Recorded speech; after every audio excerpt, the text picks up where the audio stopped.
Oke guys, jadi Realme Indonesia baru aja meluncurkan TWS terbaru mereka, yaitu Realme Buds Air 3. Buat teman-teman pecinta buds head, TWS ini bisa banget saya rekomendasikan ke kalian.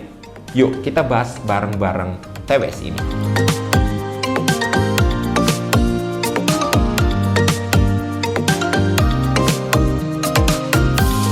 Ini adalah unit global ya, jadi boxnya warna putih kayak gini. Saya nggak tahu apakah nanti unit resmi yang beredar di pasar Indonesia bakal warna kuning kayak biasanya, atau mungkin bisa sama persis warna putih kayak gini. Cuma yang jelas unit TWS-nya bakal sama kayak gini kok, jadi tenang aja.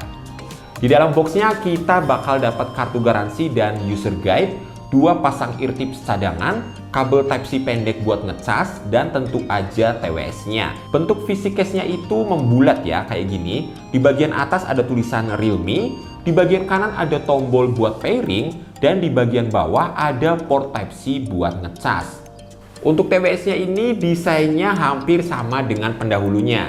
Cuma kalau Realme Buds Air 3, tangkainya ini lebih pendek ya. Masih tetap two-tone, tangkainya warna chrome, sementara drivernya itu warna putih. Secara look saya pribadi suka banget, terkesan mewah kalau dikasih two-tone kayak gini.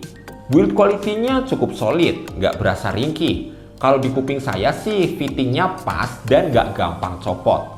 Bobot TWS-nya juga cuma 4,2 gram aja, jadi kuping kita nggak cepet capek kalau pakai TWS ini dalam jangka waktu yang lama. Realme Buds Air 3 ini hadir dengan Active Noise Cancellation hingga 42 decibel. Terus kayak yang saya bilang di awal tadi, kalau TWS ini cocok buat kalian pecinta bass head, karena dia udah ada satu preset equalizer namanya Bass Boost Driver. Dimana kalau kita pilih mode ini, dia bisa bikin si bassnya itu lebih bulat, lebih berisi, dan untuk mid sama high-nya itu juga hitungannya lebih bagus. Saya coba dengerin remix DJ yang jedak-jeduk kayak gini nih. Wah, pokoknya menggelegar banget deh. Terus juga tersedia 2 equalizer lain, ada mode balance.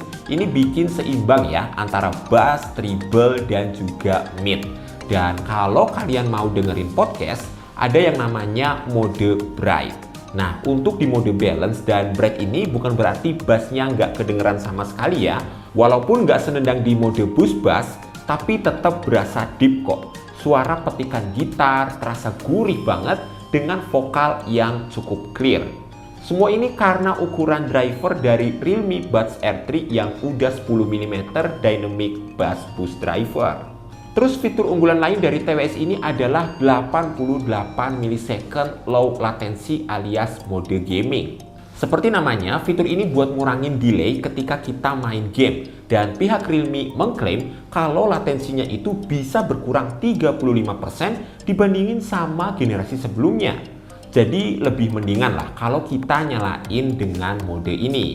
Tapi kalau cuma buat dengerin lagu atau nonton sih nggak pakai mode gaming juga udah aman. Nah, kalau teman-teman mau ngeaktifin semua fitur yang ada di TWS ini termasuk ANC, terus juga mode gaming, dan ada 3 preset equalizer yang udah saya bahas tadi, itu harus download aplikasi yang namanya Realme Link di HP kalian. Buat kontrol sentuhnya, tap 2 kali buat play atau pause lagu, sekaligus jawab atau akhiri panggilan.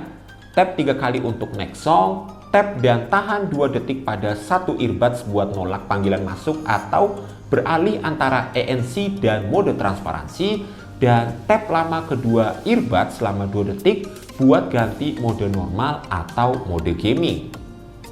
Lalu soal baterai guys. Untuk baterai casingnya ini itu punya kapasitas 546 mAh yang bisa bertahan hingga 30 jam include case-nya. Waktu ngecasnya juga nggak lama-lama banget sih, 100 menit buat ngisi penuh case dan earbudnya, dan sejam buat ngecas sampai 100% si earbudnya.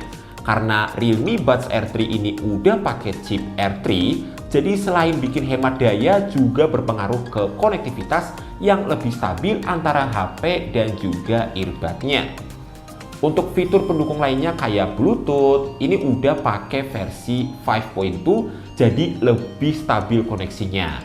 Udah ada sertifikasi IPX5 dan sertifikasi TUV Rainland. Menurut saya pribadi sih, Realme Buds R3 ini adalah TWS yang sangat bagus buat keseharian. TWS ini easy to use, nyaman dan juga punya sound quality yang enak di rentang harganya. Belum lagi buat kalian yang pecinta bass head, dengan adanya bass boost drivernya, tentu TWS ini bisa manjain kalian banget. Fitur-fiturnya juga udah lengkap, udah ada ANC dan juga udah ada mode gamingnya. Untuk harga persisnya saya belum tahu karena pas saya bikin video ini belum keluar harga resminya ya. Dengar-dengar sih di bawah 1 juta. Nanti saya update aja di kolom deskripsi. Dan sekian aja dulu untuk video kita kali ini. Thanks banget buat teman-teman yang udah nonton mulai dari awal hingga selesai. Saya Kevin dan kita jumpa lagi di video selanjutnya. Bye-bye.